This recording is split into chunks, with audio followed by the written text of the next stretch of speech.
Oi, tudo bem? Gladys Sacaed, Sacaed, tá da Argentina, né?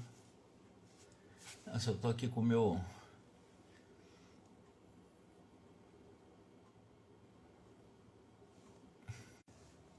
Agora sim, eu acho que nós voltamos. Paulette,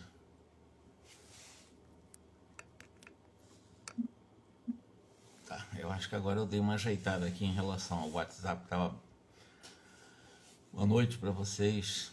Kátia, da Argentina.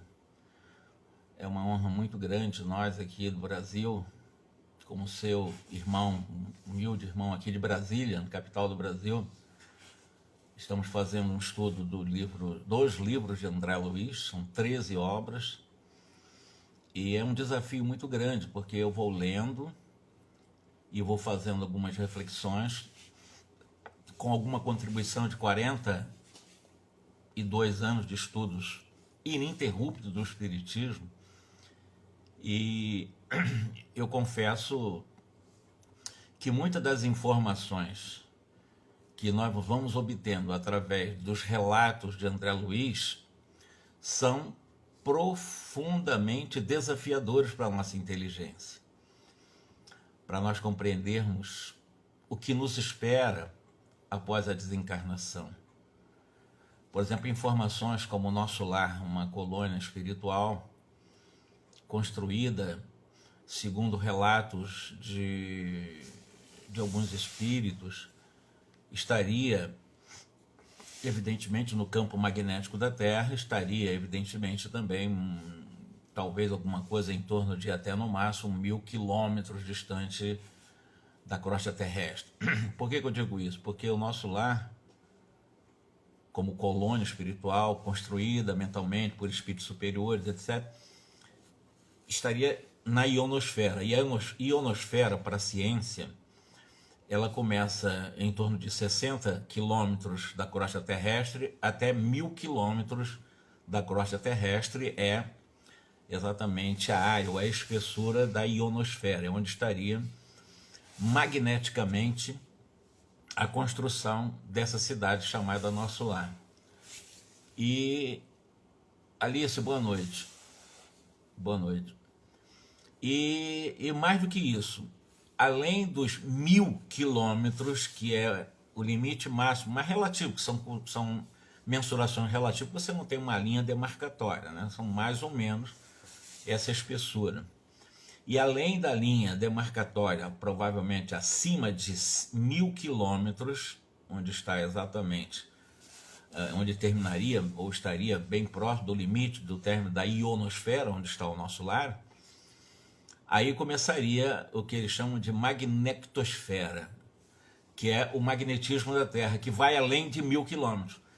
E quando nós falamos em mundo espiritual, ou mundo extrafísico, ou erraticidade, nós estamos falando em mundos, em campos magnéticos.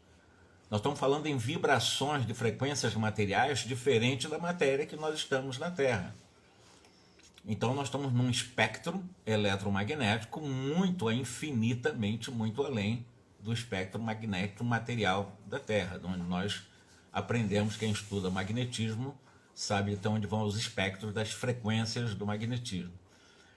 Então, dentre os desafios, essas informações desse livro Libertação, por exemplo, se nós prestarmos atenção desde o primeiro capítulo, ele vai nos falar de falanges de espíritos, irmãos nossos, que vedam o código moral de lei da consciência por 10.000 anos, e sabendo que a revolução agrícola na Terra começou há 10.000 anos.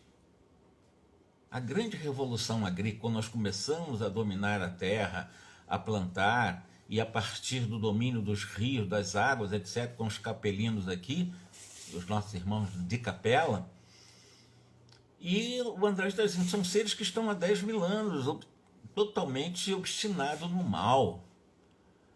Atravessam séculos assim, jungidos uns ao outro, presos, como ele diz, a lamentáveis ilusões e propósitos sinistros. Qual é o propósito desses obsessores, nossos irmãos, que comandam o mundo trevoso do mundo espiritual, ou dessas regiões que nós chamamos de mundo espiritual? É exatamente o domínio sobre nós aqui na Terra, o domínio sobre os governantes, os governados, sobre países, provocam guerras, estimulam todos os tipos de armas, o uso de armas para destroçar vidas, e assim vai. É isso que eles querem, o domínio da Terra, o domínio das mentes desavisadas, aquelas que são incautas, que estão encarnadas.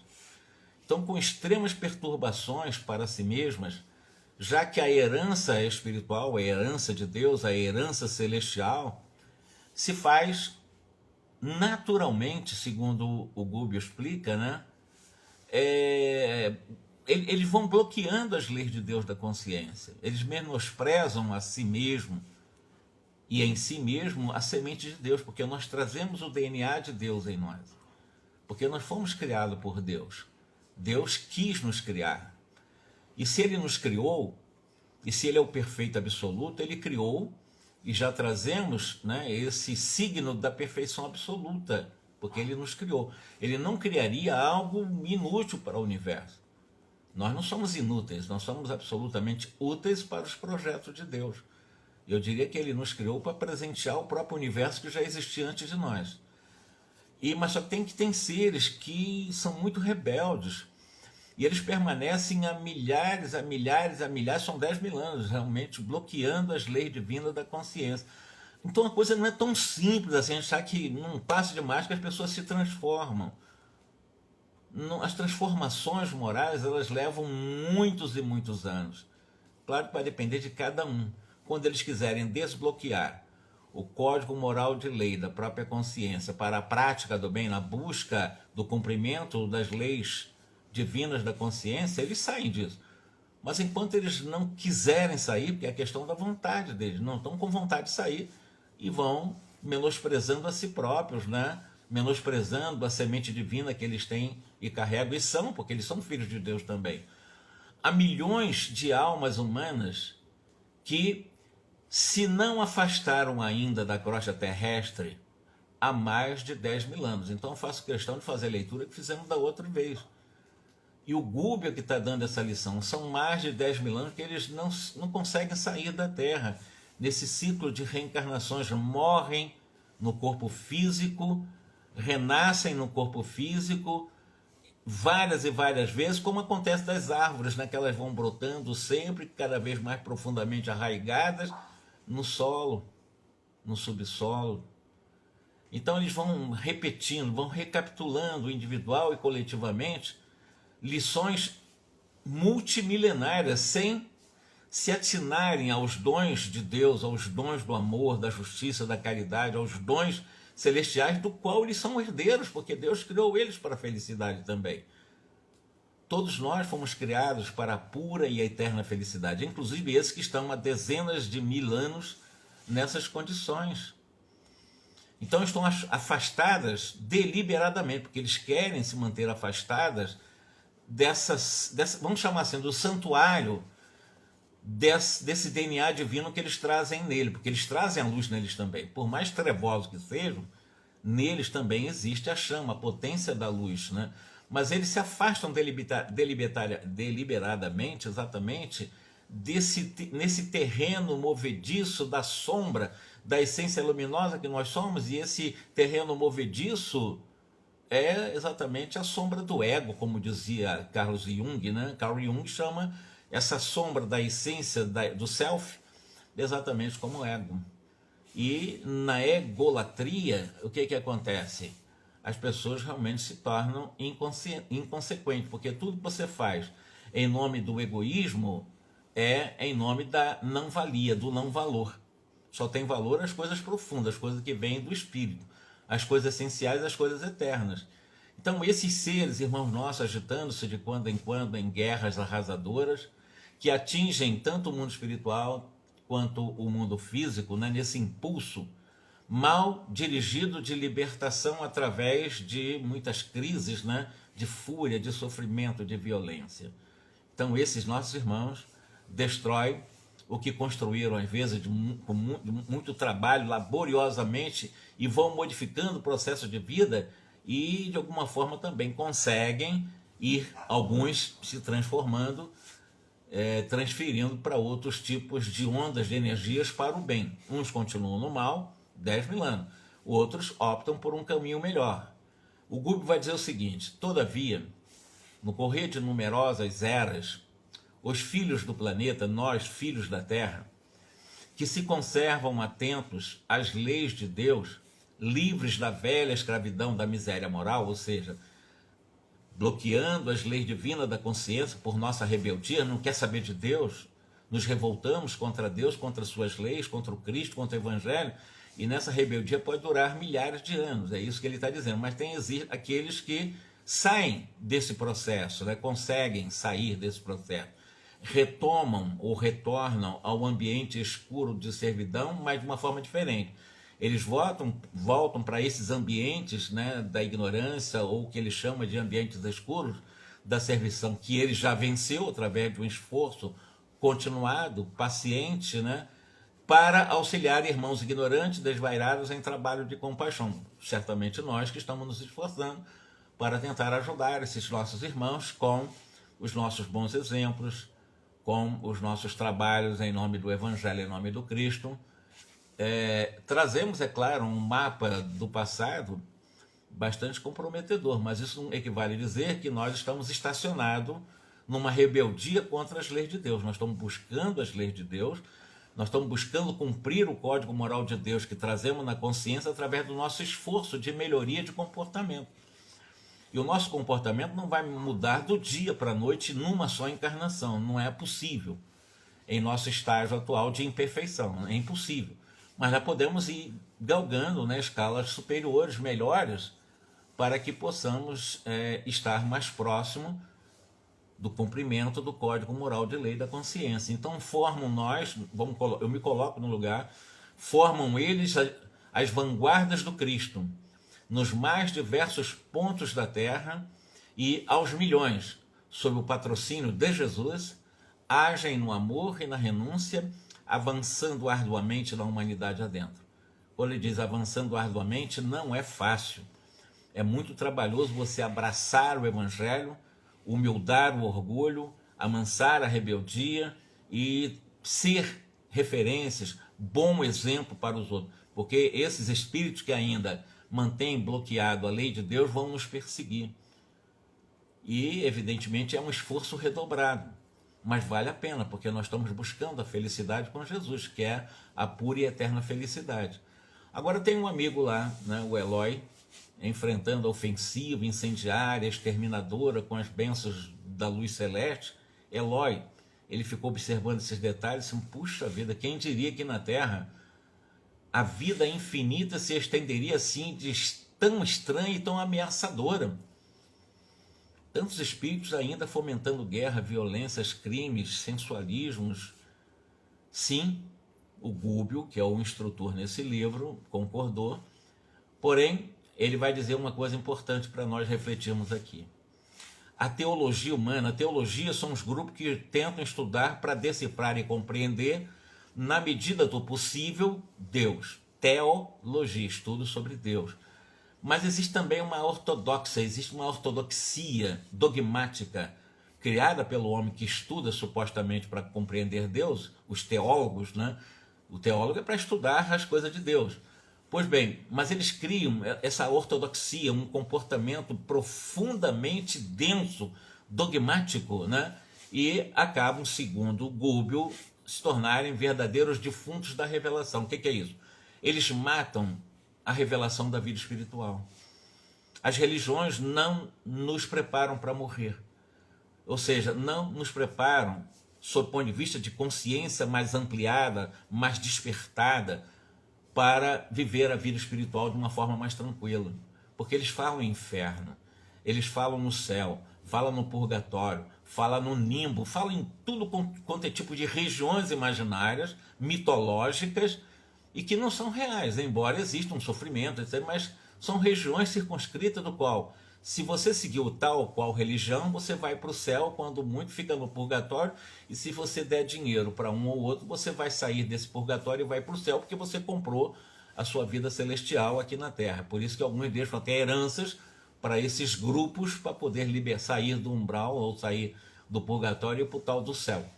Quer dizer, isso realmente mata a revelação, até mesmo a revelação da vida espiritual. O Espiritismo está fazendo, o que o André Luiz está nos mostrando também, o que os Espíritos fizeram com Allan Kardec. Olha, existe uma vida além da vida material, além do espectro da vida material. Existem outras vidas. O Allan Kardec chamou de erraticidade essa outra dimensão. Argumentos teológicos, argumentos desses teólogos ortodoxos, dogmáticos, né?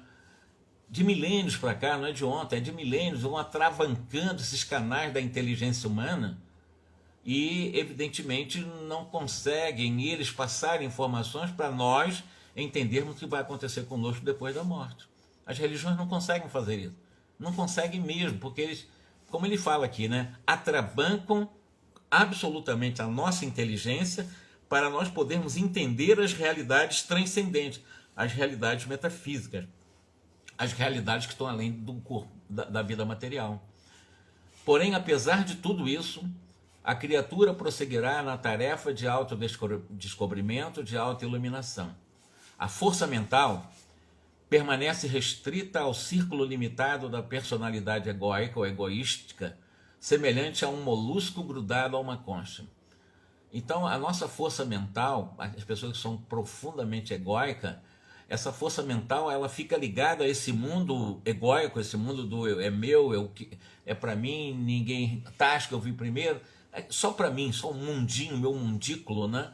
É como se fosse um molusco grudado a uma concha. Nós não saímos disso, quer dizer, estamos nos arrastando. Por isso que é importante nós ressignificarmos e tentarmos fazer a fusão do ego, a sombra, com a luz que somos. A luz iluminar a sombra, que são aquelas nossas escolhas que não trazem valor espiritual. A energia mental com que nos sublimamos ou nos viciamos. A energia mental, ela emite raios criadores sobre a matéria passiva. E aí, evidentemente, nós vamos nos cercando, dependendo de nós, a direção que venhamos tomar da nosso pensamento, por exemplo. As pessoas que ficam pensando permanentemente em coisas ruins, não vai acontecer coisa boa na vida dela, porque ela vai atrair, porque ela está emitindo os raios que criam um ambiente desarmônico. Porque, na realidade, essa matéria supostamente passiva das ondas mentais, elas vão criando, elas vão tendo direção, elas vão tendo força, elas vão tendo movimento, elas vão tendo vida. E toda pessoa negativa, ela não consegue viver bem. Agora, as pessoas que são otimista pé no chão, né? Otimista cabeça nas nuvens, não. Otimista sabendo que ela está vivendo transitoriamente uma vida física, mas ela não é um corpo. Ela é mais do que um corpo. Ela está vivendo transitoriamente com um nome, mas ela não é um nome, ela é muito mais do que esse nome. Ela é essência, ela é centelha divina, ela é chama divina, ela é espírito. Ela é exatamente o ser essencial, é um ser para a eternidade. Aí eu não fico escravo àquilo que é transitório, porque o Jorge daqui a pouco está indo embora só o corpo. O nome também foi um nome que eu utilizei numa das minhas encarnações, porque eu já tive outros tantos nomes, e em próximas reencarnações terei outros nomes. Então é mais um nome, isso não tem tanta importância. O que importa para eu investir naquilo que eu sou em essência, luz, amor, que já trago em potência, já está latente em mim. As virtudes, todos nós já trazemos a latência de todas as virtudes. Mesmo esses seres há 10 mil anos no mal, eles também trazem a potência do amor. Só que tem que eles não querem mexer com isso. Querem manter-se nas trevas do mal, do poderio, de manter a soberania sobre nós aqui na Terra.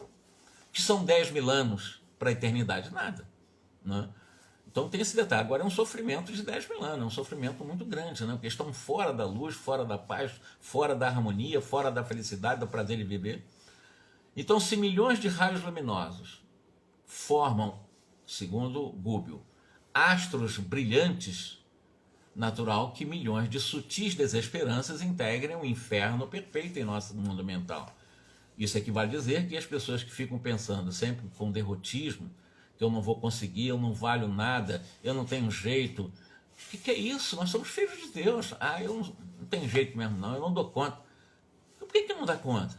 Ah, porque você entra no que eu chamo de crença limitadora passiva. Você entra na zona de conforto, que não traz conforto nenhum.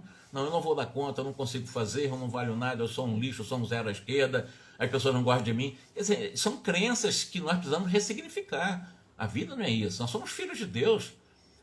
Nós somos luz. Então, esse negócio de que eu não valho nada, não, parar com isso. Contato com a lei divina da consciência, senão eu posso, eu consigo, eu sou capaz, eu mereço. Então eu sou muito mais do que na minha crença limitante tenta me colocar e me escravizar. Isso é todos nós. Vamos sair dessas crenças limitantes, embora possam ter intenções positivas de você se refugiar, né, de se preservar, mas não está se preservando de nada. Então o importante é assim, eu posso porque eu sou filho de Deus. Todo filho de Deus tem o poder pela vontade. Se esse de 10 mil anos no mal ainda usar a vontade para o bem, eles vão conseguir sair do mal. É claro que vão levar quase um tempo muito semelhante ao que eles permanecem no mal. Mas eles vão sair, basta querer. Então, considerando essa realidade, nós somos herdeiros desse poder criador. Que nós geramos essas forças afins onde nós estivermos, em qualquer lugar. Não será tudo isto perfeitamente compreensível para nós, espíritas? É por esta razão que o Senhor mandou constar no livro divino o seu aviso celestial. É uma frase que ele vai usar aqui, conversando com o Eloy. Eis que estou à porta e bato. Se alguém abre a porta viva da alma, haverá realmente um colóquio redentor entre mestre e discípulo, ou seja, trabalhar sentimento, pensamento e sentimento, pensamento e sentimento. Porque todo pensamento, ah, mas eu fiz a coisa sem pensar. Não existe nada que façamos ou falemos sem ter pensado. Nós não demos conta do pensamento, mas ninguém fala nada sem ter pensado. E nem feito nada sem ter pensado. Todo pensamento que vem do mundo mental, ele gera um sentimento. Todo pensamento gera um sentimento. Ou bom ou ruim. Ou harmônico ou desarmônico. Ou salutar ou patológico, vai trazer doença. Tudo depende do pensamento. Então, quando nós estamos à porta e batemos, considerando exatamente essa força da energia dos nossos sentimentos, nesse colóquio, nessa conversa com o Criador que está em nós, de que nós estamos, que eu posso, eu consigo, eu sou capaz, eu mereço, isso é proativo, né? Evidentemente, o nosso coração é como se fosse o tabernáculo, vamos na metáfora dos judeus, né? O grande templo, né? E a sublimação das energias que integram exatamente os nossos sentimentos é, com certeza absoluta, a única via de acesso às esferas superiores, ou seja, só vamos ascender com o sentimento. Por exemplo, nós estamos aprendendo aqui muita coisa com André Luiz nesse livro agora, que é Libertação. Mas tudo que eu estou lendo, que eu estou comentando aqui, está indo para o chamado mundo da minha... Eu estou sendo informado, vocês estão sendo informados. É um nível para sair da ignorância, que é a informação. A boa informação nos tira da ignorância. Pois bem, mas nós temos outros níveis para poder aproveitar a informação para que nós possamos transformar a nossa vida e ascendermos espiritualmente. Qual é? A segunda é exatamente a apropriação, ou seja, a informação e a formação da informação, ou seja, eu começar a entender o que essas informações representam na minha vida. O que essas lições dizem respeito ao que eu pretendo da minha vida? O que essas verdades que eu estou sendo informado, alimentando o meu mundo cognitivo do aprendizado que eu estou tendo, serve para a minha transformação? Aí eu começo a sentir um pouco essas informações, os convites dessas informações, os alertas dessa informação, e eu começo a me apropriar dela. Eu vou fazendo uma síntese dela e vou me apropriando dessa informação como um instrumento que vai ser base para os meus pensamentos. Isso é que é importante. E esses pensamentos com as boas informações serão bons e vão trazer saúde, tá? E quando eu consigo me apropriar da informação que André Luiz está trazendo, eu estou exatamente no caminho correto da minha transformação. Então veja, a informação, se ficar na informação, não se transforma.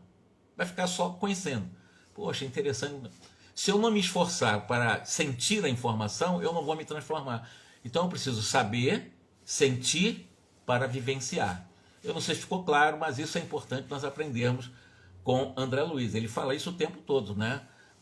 qual de nós cometeria o absurdo de esperar um voo no balão amarrado numa estaca? Você está dentro daquela, né, daquela cesta que levam seres humanos, aqueles balões, né, grandões que levam pessoas voarem, né? Pois bem, você quer voar num balão desse, percebam bem, a metáfora de Goebel, né? E esse balão está amarrado com cordas fortes numa estaca no chão. Ele vai voar, você está lendo do ser. Ele não vai voar porque ele está preso. Então, a nossa mente fortemente enraizada nos interesses terrenos, nos interesses do egoísmo, do mundo egóico, das sombras egóicas, é exatamente o símbolo perfeito desse balão cativo. Nós não conseguimos ascender. Então, o conhecimento me convida a sentir aquilo que é importante para a minha transformação, para eu me transformar. Eu sei, eu sinto que eu sei e estou sendo convidado à transformação. Aí eu me transformo. E não é uma transformação do dia para a noite, tá? Ninguém vai se transformar em um Goebel, em um Alexandre, em um Calderaro, em uma Zenóbia, em um Jerônimo, de um dia para a noite. São várias etapas de evolução, muito choro, muitas experiências, muitas derrotas e muitas vitórias. Derrota faz parte do nosso processo de crescimento também. Erros fazem parte do nosso processo de crescimento. Não adianta dizer que eu não vou errar, nós vamos errar muito ainda. Mas aprender com os erros e não ficar preso e nem fazer do erro calo de culpa, porque as pessoas transformam o erro em culpa e aí não conseguem voar. Então, aprende com o erro, repare o erro e continue caminhando, sem criar culpa porque errou, porque nós até temos o direito, porque nós somos seres imperfeitos. Se eu fosse perfeito, eu não erraria nunca. Mas como eu sou imperfeito, o erro faz parte. Seria impossível não errar sendo ainda imperfeito. Então, de alguma forma, nós temos que saber conviver com isso. Eu errei porque eu errei, analisemos o erro, nos arrependamos, vamos expiar e vamos reparar. E assim, quantas vezes forem necessárias em nossa evolução para a eternidade. Não é só para ontem, não, isso é para sempre. É assim que nós vamos evoluindo. Mas sem bloquear a lei de amor, justiça e caridade que trazemos na consciência. O segundo capítulo, agora que nós vamos entrar, nós terminamos o primeiro agora. Informado quanto aos objetivos que os conduziriam uma crosta com escalas por uma colônia purgatorial de vasta expressão, André fez um comentário, ele começou a comentar. Então eles sabiam que iam fazer um trabalho muito interessante e seria numa colônia purgatorial, quer dizer, uma colônia de muito sofrimento. Purgatorial tem de purgação, né? E de vasta expressão. André Luiz, é admirável pensar que se formam verdadeiras expedições em nossa esfera para atender a simples casos de obsessão. Então vamos trabalhar com desobsessão. Os encarnados não suspeitam a extensão dos cuidados que despertam em nosso círculo de ação, ou seja, nós somos alvos de permanente, perene e constante atenção dos bons espíritos. Eles não nos abandonam. Nós é que os abandonamos pelas nossas escolhas equivocadas, egóicas e rebeldes. Quando nós somos humildamos o orgulho e amansamos a rebeldia, nós estamos prontos para receber essa ajuda desobsessiva, inclusive. Somos todos, tanto os encarnados como os desencarnados, corações imantados uns aos outros, na trama de experiências, na chamada novela, no drama, né, evolutiva da humanidade. E cada espírito possui um capítulo especial. Cada um de nós tem um capítulo especial nessa novela evolutiva da humanidade.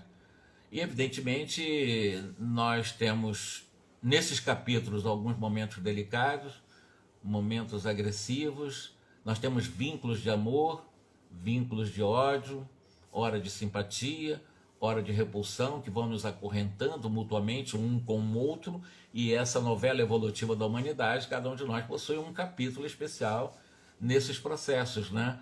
E os encarnados conservam-se em passageiro sono com esquecimento do passado. Banham-se, eu fiz questão de analisar essa frase aqui, eu vou ensinar para vocês o que eu busquei. Nós, encarnados, desencarnados no rio do esquecimento do passado, mas nós não lembramos o nosso passado, graças a Deus, é a lei de misericórdia de Deus. Imagina eu estar lembrando meus crimes do passado e ficar doido, né? Então, esquece, é a lei de Deus, é a lei do esquecimento. Banham-se no estígio dos antigos, cujas águas lhes facultam durante certo tempo valiosa segurança para o retorno à oportunidade de elevação. Isso é metafórico. Ele vai lá no Egito, na mitologia, quando ele vai falar que os seres, em relação a esse esquecimento do passado, do qual muitas vezes esquecemos esse sono passageiro com esse esquecimento dos erros do passado, É como se estivéssemos nos banhando nesses tígidos antigos da mitologia grega, né? Cujas águas facultam a cada um de nós um certo tempo de segurança para o retorno à oportunidade de elevação, trabalhando no bem. Estige dos antigos, na realidade, o que é o estige dos antigos? Estige. Estige, na realidade, é, na época da mitologia, considerado um rio infernal, lá no chamado Hades, né? Dedicado à chamada ninfa. Ninfa, na realidade, é uma divindade também mitológica que habitava rios, fontes, bosques, montes, prados. Era a famosa ninfa. Então, esse estígio dos antigos, que era esse rio infernal no Hades, o Hades, o que é o Hades? Hades, tem gente que fala Hades com H, né? Hades, na realidade, seria o deus do mundo inferior dos desencarnados, do mundo dos mortos. Isso tudo é mitológico. O que ele está dizendo aqui é o seguinte: enquanto se mergulhar em esquecimento benéfico, demoramos-nos por nossa vez em abençoada vigília. Excelente. Esqueça o passado, que eu devo ter matado muita gente, ter provocado muitos tipos de suicídio, quantas coisas erradas nós já fizemos. Deixa lá. Deixa isso lá esquecido, porque é misericórdia de Deus para a gente começar a pensar em consertar a nossa vida a partir do presente. Esquece o passado e vamos fazer dentro do possível, sem trazer o futuro para o presente, planejamento no presente para o futuro. Isso é possível. Os perigos que nos ameaçam, os entes amados de agora ou de épocas passadas, desde muito, não nos deixam indiferentes. Ou seja, nós temos, os espíritos, temos preocupação com os encarnados, porque tem muitos entes ligados ao nosso coração e que nós temos um vínculo com ele, então nós vamos tentar ajudar na medida em que eles abrirem para nós espaço para esse socorro. O Gúbio, inclusive, há tempos muito antigos, ele foi pai de uma das pessoas que ele vai atender aqui com o André Luiz, que é a Margarida, que é filha atualmente de um juiz. Ele foi pai de Margarida, está ajudando alguém que está ligado ao coração dele, afetivamente falando. Os homens não se acham sozinhos na trilha de provas salutares em que se confinam. A responsabilidade pelo aperfeiçoamento do mundo compete-nos a todos, encarnados e desencarnados. Esclarecido com respeito à jovem senhora que cabia socorrer, André expôs de uma forma respeitosa, né, para o Gúbio. A enferma que nós vamos assistir está em vosso passado espiritual, Gúbio? Quer dizer, ele sentiu que o Gúbio estava falando sobre: eu tenho pessoas ligadas ao meu coração, estão reencarnadas, e que o meu processo de busca para a minha ascensão espiritual está me convidando a trabalhar por elas que estão na retaguarda, estão lá sofrendo muito, né? E o André Luiz perguntou: você vai ajudar essa Margarida, que é o nome dela, né? Se tem ligação com ele. E ele disse que sim, ele confirmou. Aliás, não fui designado para servir no caso de Margarida, que é essa que ela vai assistir durante a parte do livro, que eu diria que a tese central do livro está ligada a Margarida e os obsessores, comandados por Gregório e Saldanhas, etc., apenas porque houvesse sido minha filha em época recuada. Em cada problema de socorro, é muito importante nós considerarmos as várias partes envolvidas. Por exemplo, em virtude do enigma da obsessão que nos propomos resolver no caso de Margarida, nós somos levados a buscar todas as personalidades que compõem o quadro de serviço.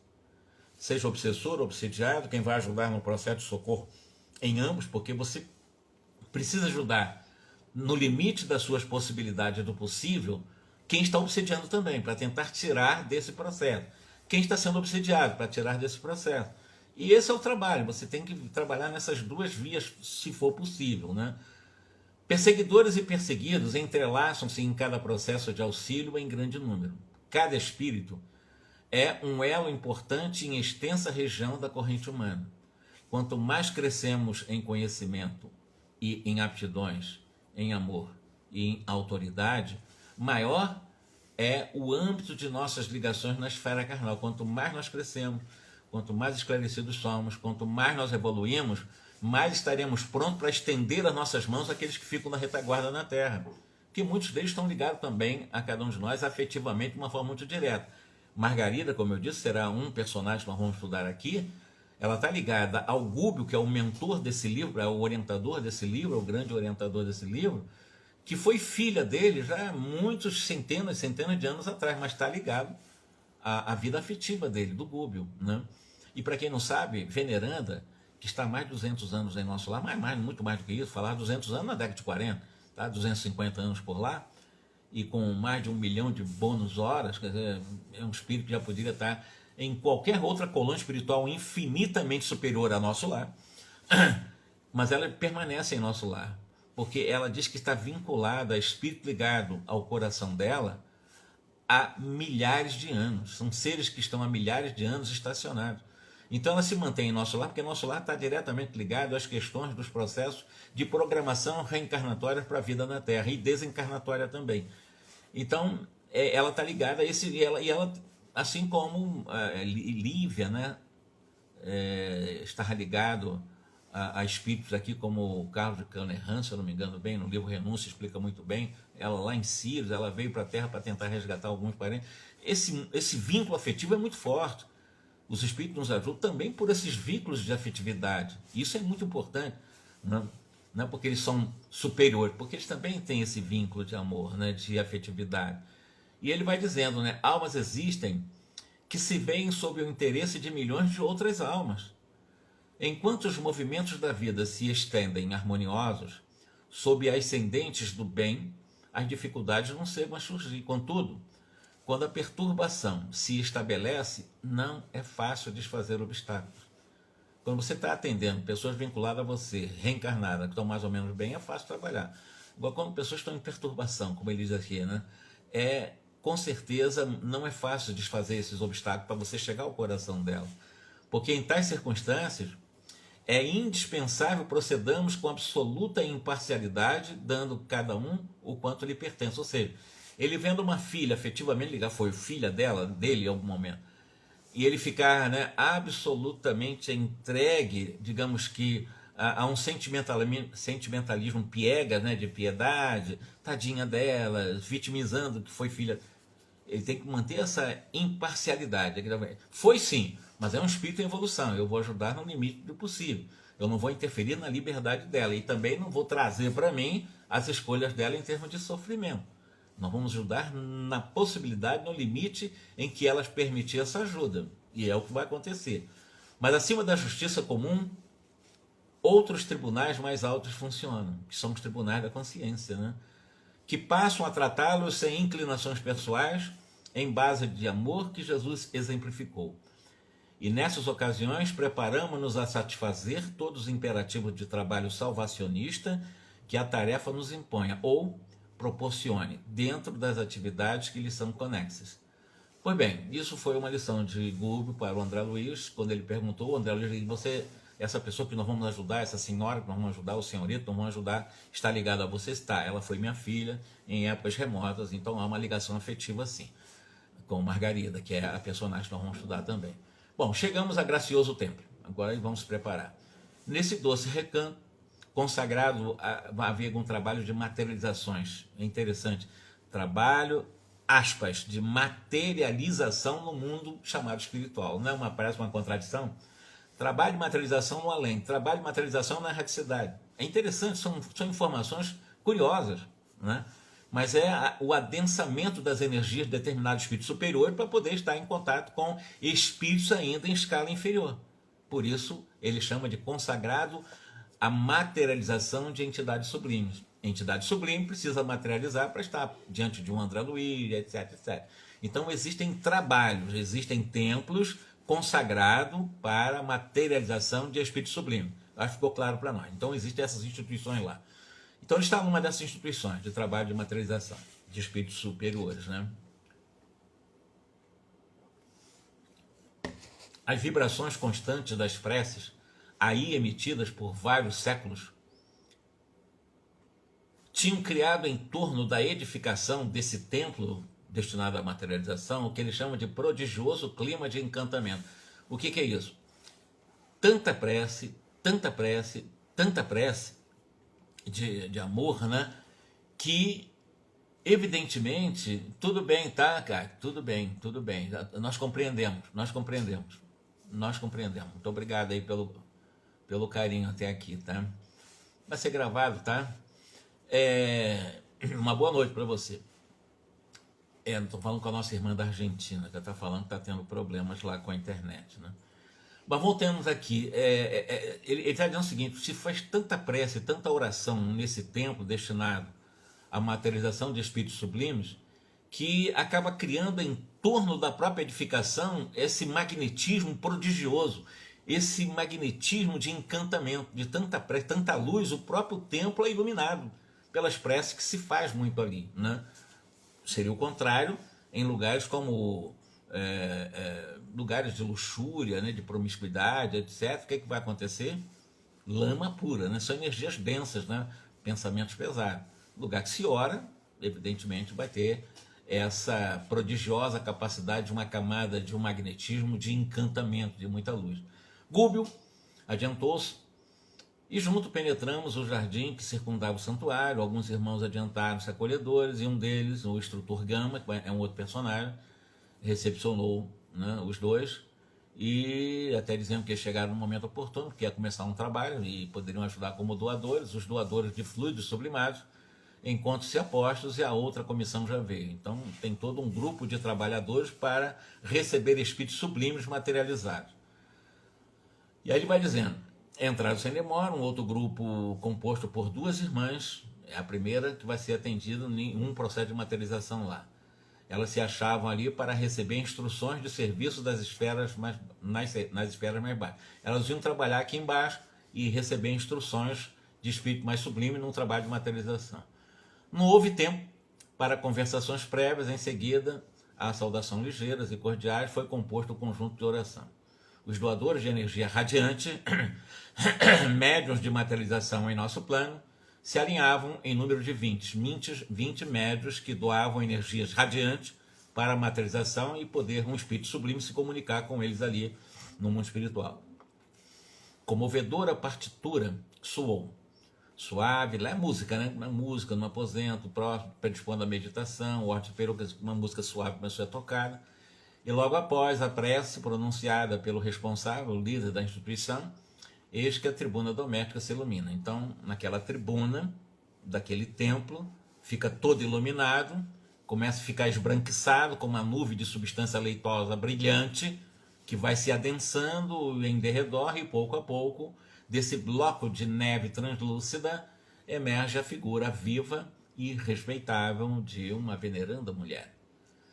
Inexprimível serenidade caracterizava-lhe o olhar simpático, e o porte de Madonna antiga repentinamente trazia à nossa frente, cumpria-nos um gesto de bênção, ou seja, cumprimentava todos, abençoando todos, naquele gesto de carinho, respeito e fraternidade. Como nos endereçando a todos os raios da luz esmeraldina em que forma de auréola lhes ornavam a cabeça, as duas moças que formavam a comissão, que estavam lá no templo, né, lá naquela tribuna de serviço, avançaram, chorando, né, discreta, e se ajoelharam lá para ela, para esse espírito sublime. Mãe, chamaram de mãe. Mãe querida, clamou uma delas, ajuda-me a falar-te. A saudade, longamente reprimida, é um fogo que consome meu coração. Auxilie-me, por favor. Não me deixes perder este doce e divino minuto. Abençoa-nos para a grande jornada, porque elas estão se preparando para vir para a Terra para uma grande jornada. Há muito tempo aguardamos esta hora breve de reencontro contigo.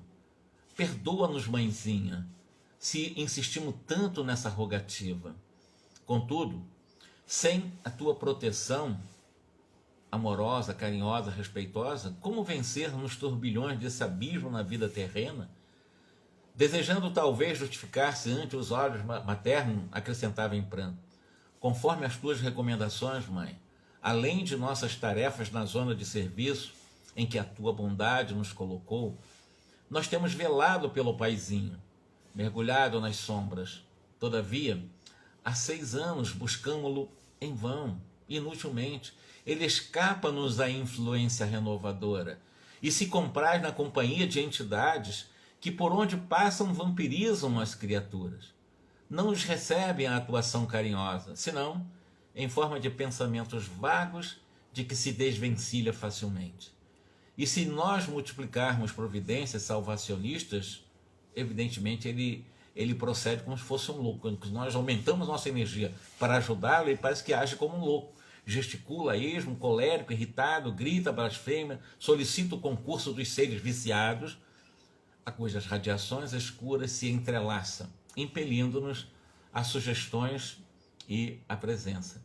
Então ele prefere o contato de entidades ignorantes e infelizes, detestando-nos a ternura. Então são as duas filhas rogando ao Espírito Sublime, que é a mãe dessas duas e esposa desse obsidiado, e elas estão dizendo que está difícil para nós trabalhar, porque ele está totalmente perturbado. Quando nós chegamos com afeto, afetuosidade, generosidade, ele nos rebate, ele nos repele, ele atrai cada vez mais os espíritos, fica entrelaçado com o mal. A nobre senhora, que descera da tribuna, erguendo as filhas e acolhendo nos braços, exclamou com acento consolador na voz, sem lágrimas, não obstante uma visível melancolia: filhas amadas, o sol combate a treva todos os dias. Batalhemos contra o mal incessantemente até a vitória. Não se suponham sozinhas num conflito doloroso. Desculpemos o papaizinho. E infinitamente, ou seja, vamos desculpar incondicionalmente, e colaboremos por restituí-lo à terra firme da luz. Se o Cristo trabalha por nós desde o princípio dos séculos, sem que lhe possamos compreender a amplitude dos sacrifícios do próprio Cristo, o que dizer de nossas obrigações de amparo e tolerância uns para com os outros? Cláudio, que é o nome desse paizinho, dessas duas que estão diante desse Espírito Sublime materializado, se fez, aliás é o mesmo nome do avô do André Luiz, né? Se fez para sempre credor da nossa estima e gratidão, apesar do pavoroso crime oculto que nolo arrebentou às profundezas. Envenenou um parente para... Aliás, ela vai contar a história aqui. Esse que foi marido desse Espírito Sublime, que as duas filhas estão pedindo força para que ela possa ajudá-lo a sair do charco da obsessão, o que ele fez na vida? Cláudio, ele acabou realmente fazendo também coisa boa para a família, embora ele foi de uma forma equivocada que ele agiu. E ela diz, envenenou um parente para conseguir a riqueza material que nos ofereceu educação, conforto na esfera carnal. Então, por trás do conforto que o Cláudio deu para esse Espírito Sublime, as duas filhas, mas foi um dinheiro espúrio, foi um dinheiro realmente tóxico, foi um dinheiro que ele envenenou gente para ficar rico. Por extrema dedicação a nós três, ele, o Cláudio, não hesitou diante da tentação que o constrangeu a infernal compromisso. Ele pensou na família, aspas, ele acabou matando alguém. Dono de afeição inquieta, não soube esperar a bênção do tempo e lançou mão de inconfessável processo para localizar-nos em um oásis de superioridades mentirosas. Para que ele nos sentisse garantidos e felizes, viveu durante 40 anos consecutivos entre o remorso e o sofrimento. Psiquicamente sintonizado com espíritos maliciosos e vingativos das sombras, mas na realidade, sobre as aflições dele, nos foi possível atravessar a abençoada existência de progresso e conforto. Ou seja, ele fez a coisa errada, sofreu muito, o inferno na mente dele. Mas nós vivemos tranquilamente. De alguma forma, nós não sabíamos que ele tinha feito isso. Então, ele sofrendo, mas nós conseguimos atravessar uma vida material, uma existência material, com certo conforto. Numa casa ditosa, feliz, farta, sem sabermos que em nossos alicerces espirituais vivia um ato escuro de assassínio e violência. Eles não sabiam. A essa altura, a entidade materializada chorou como esse Espírito Sublime chorou, abraçadas as três, né, as duas filhas e a mãe, num quadro emocionante e mudo. A mãezinha encontrou recursos a fim de prosseguir. Tornaremos, contudo, ao campo de luta, regeneradora e benfazeja. Que vale para nós a paisagem celestial sem a libertação daqueles que amamos? O coração amoroso, atormentado, abdicará do ingresso numa estrela para persistir ao lado de um ente querido em duelo com as serpentes de um lodo, ou da lama, ou do charco. Poderíamos gozar, porventura, o espetáculo augusto das esferas resplandecentes, ouvindo-lhes a harmonia indefinível numa situação de destaque adquirida à custa daquele que gemem e desfalecem nas trevas? Abandonar quem nos serviu de degrau em plena ascensão divina é das mais horrendas formas de ingratidão. O Senhor não pode abençoar uma aventura, uma felicidade, uma bem-aventurança colhida ao preço de angústias para aqueles que nulas deram. Estou convencida de que há mais grandeza no anjo que desce ao inferno para salvar os filhos de Deus, transviados e sofredores, do que no mensageiro espiritual que se dá pressa em comparecer ante o trono do Eterno para louvá-lo, com esquecimento dos próprios benfeitores.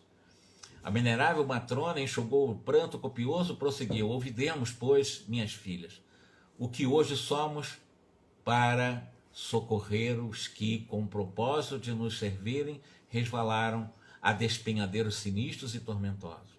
Saudemos nossas dívidas secretas com abnegação e devotamento. Mais tarde, receberei Antônio, o sobrinho que ele envenenou, né, em meus braços. Então ela está se colocando mais tarde como mãe daquele que o Cláudio matou, e ela vai mostrando exatamente esse planejamento. Ensinar-lhe-ei com alegria e ternura a pronunciar o nome de Deus e a desfazer das pesadas nuvens de revolta que lhe empanam a vida íntima, que ele foi assassinado, a fim de incliná-la à compreensão e à piedade com mais eficiência.